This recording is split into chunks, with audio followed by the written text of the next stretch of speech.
All right. Hi, everybody. Welcome back to Hearing Things with Julie and Brad. Today we're going to talk about some advantages to being hard of hearing, or hearing impaired, or deaf, however, whatever term you choose. So, Julie, I think you were talking about your great sense of smell. We can start I there. do. I'm like a bloodhound. Yeah. Really, I'm telling you, I swear it's because without our hearing, the rest of our senses just naturally get heightened. And you had explained it scientifically from the biological angle that our auditory cortex isn't getting enough of a workout the way that for people with typical hearing would. So for us, other things like our eyesight, sense of smell, I think even my sense of touch and sensory system, because right before we came on, I was losing it over the seam of my socks. So I think all of that is just naturally heightened for us. So for me, sense of smell is key to survival.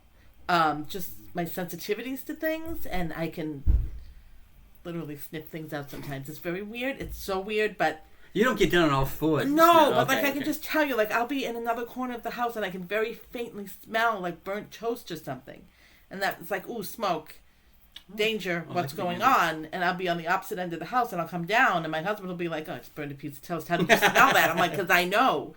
So I think it's a survival mechanism that's kind of kicked in. That's kind of interesting. Yeah, I think that I've read articles about how people with hearing loss have better peripheral vision, and many people have told me that Your that peripheral I can vision. catch like I can see like here, right? So like my peripheral vision is fantastic, and so there is some of that biological component. You don't know this, but I can't text next to you sometimes because I'm texting and I'm like, he can see exactly what I'm doing. I go around the corner. I'm like, it's so weird. I was looking at something a while ago, and you're like, oh, well, that's interesting. What about blah, blah? I'm like, where did you come from? You didn't even have to turn your head. It's fascinating. My mommy, that's where I came from. Your peripheral vision is unbelievable. It is That's good, true. right? And then I think it has something to do with my hearing loss. And there is the brain is amazing, right? So it's going to make use of the tools at its disposal. If it can't make use of the ears, it makes use of the eyes, or the nose, stuff like that. That's true. And I think just taking it another step away from biology, I think we're much more observant. Absolutely. Because we rely on our eyes for communication and just like safety, right? So we have to be aware of our surroundings because Always. we can't hear as well. So I think there is that as well. I'm really good at Where's Waldo. Oh, I'm zoom right in, bang, there he is. Those aren't fun for me because I'm very observant and very, very good at seeing details. And I think, like I've noticed this when I'm out in public or I'm out in nature, I'm just picking up on smaller details that people that are with me are not getting just because they haven't had to. So I'm constantly scanning and seeing every person in detail in my environment and every rock and everything. And you kind of pick up on all that. You pick up on the fun things too, like really cool bright pink flowers that other people may have just breezed by that I happened to notice that stood out to me. So it's just kind of neat. yeah, I think it's great because it's the powers of observation. We can people watch is great when you have good powers of observation. Another thing is communication. I think that we're just fantastic communicators, and I think that's an underrated skill and an underappreciated skill because it is a skill, right? Not everyone communicates the same way, and so for us, getting our point across is so important because we don't know what we're going to miss, and so we have to make sure that we are succinct. We are exact about what we want to see, so we don't increase the chance of miscommunication because there's always a chance of miscommunication with our hearing. And the other advantage for me, I've never had a bad night's sleep. I can't hear anything. I love it when people say to me like, "Oh my God, the lightning last night." I'm like, I don't know anything about that. Sure. I slept through it all. We actually had a tree fall on the house a couple of years ago. And I was upstairs, so this ties in maybe the advantage of hearing. I was up here, and I heard a thump. Like a little thump, like somebody falling down the stairs thump. Oh, Jesus. And I was like, oh, that's weird. So I go down the steps to make sure that Mark and Rocky are okay. And Mark, in the meantime, is flying up from the basement, convinced that I pulled a piece of furniture down myself or something. So to him, it was a much different auditory experience. And we both turn around and we see the tree in the kitchen. So we're like, oh, that's what the noise was. I guess it really was that bad. So the advantage there is that I didn't really get alarmed about anything because to me it was so muffled. It was like, oh, it's a small little thing. I should probably go check on it. Yeah. So it's kind of an advantage sometimes. You don't really get too alarmed about things until they're in front of you. Yeah.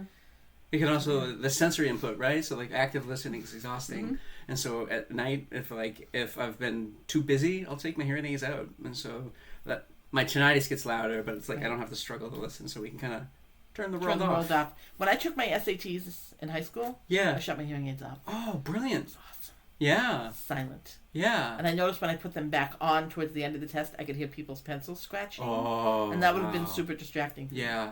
So yeah. it's awesome just to be able to Yeah. shut So- the world off. Did you do good on your SATs? Yeah, I didn't. I was horrible. I did not do well at all, and I didn't have I've never hearing tested aids. well. So me neither.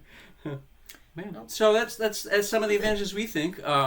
If you have any of your own, or something that we didn't mention, or you disagree with something we said, please let us know below. Have you ever used your hearing aids As an out? to your advantage or an out? I haven't really. Because you have scruples and I don't. Yeah, probably. I didn't want to say it, but that's what I was thinking. Anything goes over here. Maybe once or twice. I think it's tempting at times, but I have not given in to temptation. To each their own, no judgment. Maybe a little bit of judgment. We'll wait a little bit before I Fair start enough. revealing some of those Let me ask you this. Has the statute of limitations passed? Let's wait then. All right. Anyway, so that's like I said. That's some of the advantages of hearing loss. Books. Books, yes. You want me to go first? I will go first. Go for it. The first book that I wanted to bring up today is called Monkey Mind. Hard to see. We'll put the link in the chat. Put it up there. I'll put the link in the chat. Yeah. Yeah. Anyway, it's Monkey Mind, and it's a memoir of anxiety by Daniel Smith. And this is one of the best books I've ever read. As someone with anxiety, which may surprise a lot of people because I come across as very confident, very outgoing.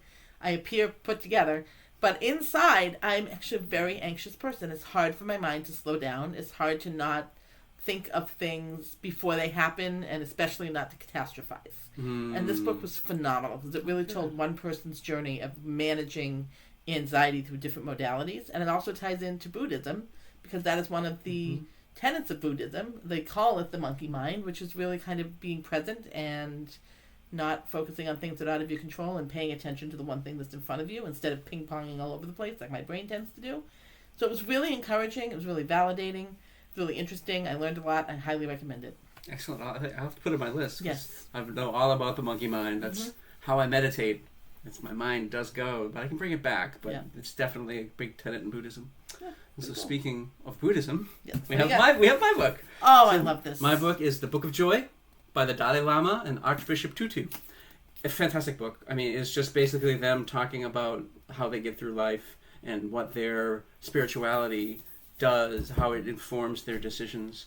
I don't really need to explain it anymore. If you know anything about either of those giants in their respective spiritualities, Archbishop is no longer with us, unfortunately, but I love these kind of books because it shows how doesn't matter the religion, there is commonalities. And so these two huge people in their respective religions found the commonalities and wanted to share. And I think that we could use a little more joy in our lives around now. So I highly recommend it, The Book of Joy by Dalai Lama and Archbishop Tutu. And with the joy and being present will help decrease the monkey mind and That's the anxiety. true, yeah. And I think right now we can all come into a better balance. I agree. And just live a more present, joyful life. Yes. All right.